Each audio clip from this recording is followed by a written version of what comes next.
Good morning and welcome to day 2 of the low FODMAP live. So I was going to actually start today and make today day 1, but yesterday was Monday and I was just like, no, stuff it, like I'll just start, like why put it off?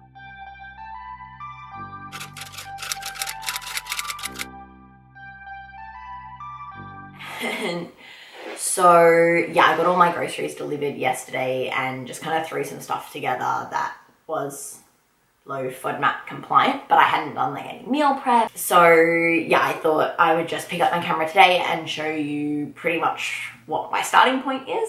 And hello. Oh, hello. So long story short, I was doing low FODMAP with my naturopath about, God, like 18 months ago now. And it was actually going really well, so I was doing it with him and we were finished the elimination phase and we were just about to start reintroducing some of the like trigger foods. Turns out I was actually pregnant, so I decided to not continue with the low FODMAP during my pregnancy because, like, one, low FODMAP does restrict a lot of fruits and vegetables and like serving sizes, and I didn't want to restrict any micronutrients while I was pregnant. And also two, it would have been really hard to tell if it was working or not because, like, growing a baby, my stomach is not going to look. I'm now 8.5 months postpartum and I've decided that I will give it another go. I'm still breastfeeding, so quantity wise I'm still going to be eating quite a lot of food, but mostly, I guess, biggest reason why I want to do it is I have noticed my stomach is just flaring up so much lately, and like I eat very healthy, mostly like lean meats and fruits and vegetables and whole grains. So yeah, for me to be having that kind of reaction is not ideal. It's not. So yeah, hopefully we can figure out what the trigger foods are and avoid them and go back to enjoying everything. I guess my tipping point, or you know, the final straw, whatever you want to call it, was a couple of nights ago. So this is, put the picture I took. It's like, I'll be honest, I'm a little bit nervous like sharing something like this on the internet because like it is not a good time for me. It is not flattering, but you know, this was literally taken at 6 p.m, like 4 hours after my last meal and my only meal so far that day, which was just soup, like homemade pumpkin soup. My stomach was so sore, it felt so inflamed and just tight and just not a good time all day, and like soup was all I could stomach purely because I knew I needed to eat, and like I'm that bloated, and like you can see particularly like the top of my stomach is just really pushed out. And if I wasn't in literally a totally different house, I would forgive you for confusing that with like me at 6 months pregnant.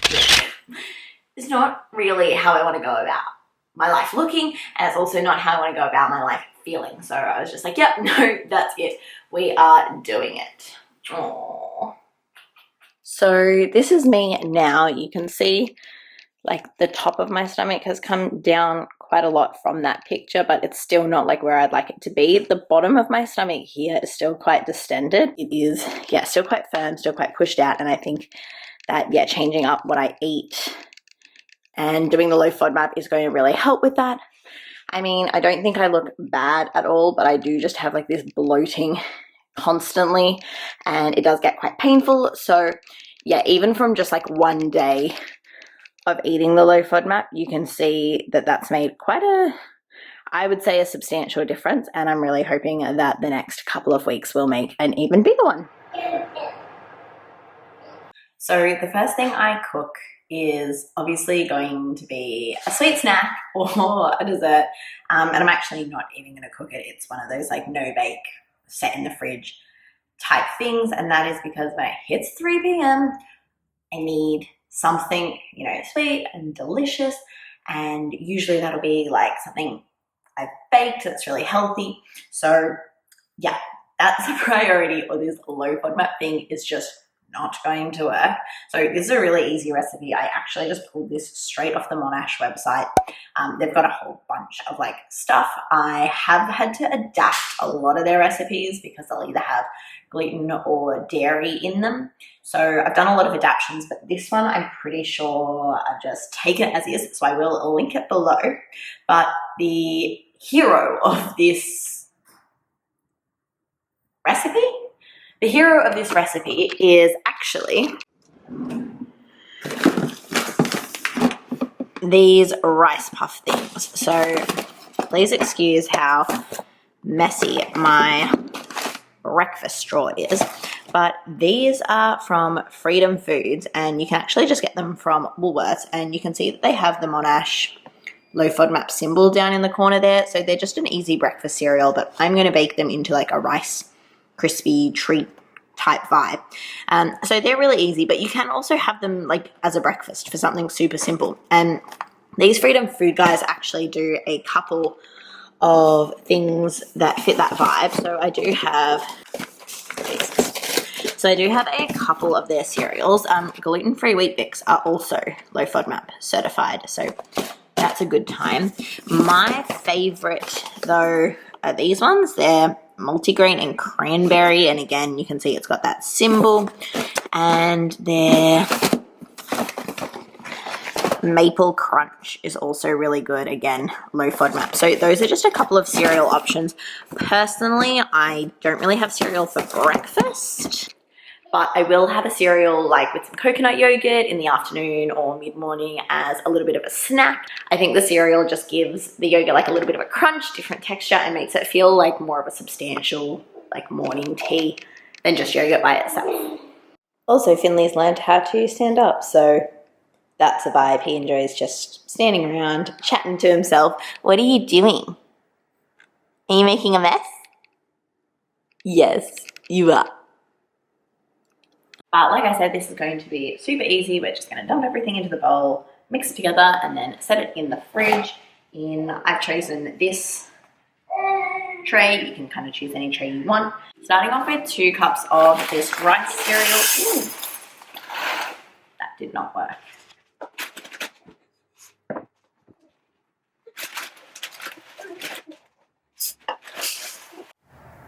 Half a cup or 45 grams of coconut,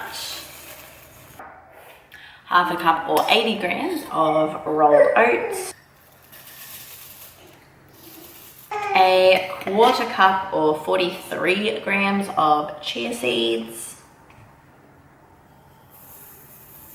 1 tablespoon of cacao,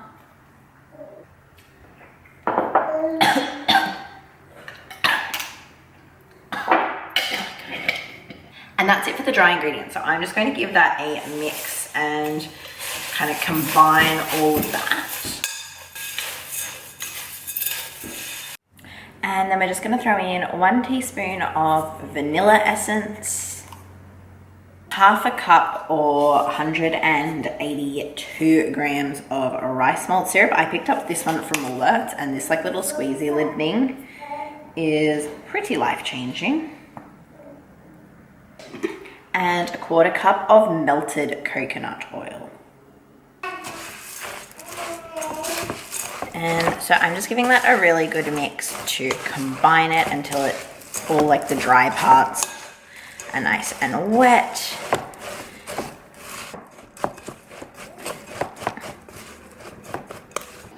And then I'm just pouring that into my dish.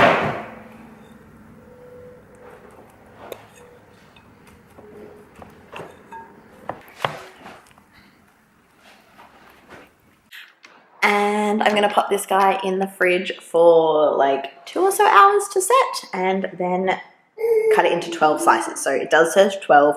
I think these serving sizes are really important when you are following the recipes from the low FODMAP, because like there are some things that if you have too much of them do have FODMAPs in a lot of the Monash recipes.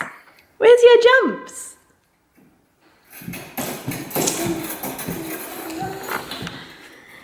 And lunch is just going to be leftovers from dinner from last night. So I just kind of threw this low FODMAP thing together. So it's literally just rice noodles, chicken, low FODMAP serves of carrot, broccoli, beans, and water chestnuts with peanut butter and almond milk for the sauce. So super easy to kind of throw together. The sauce could have been thinner and like gone through the noodles, but it's still quite nice. So yeah, nice, easy, minimal prep last night for dinner, and there's enough for lunch, which is ideal.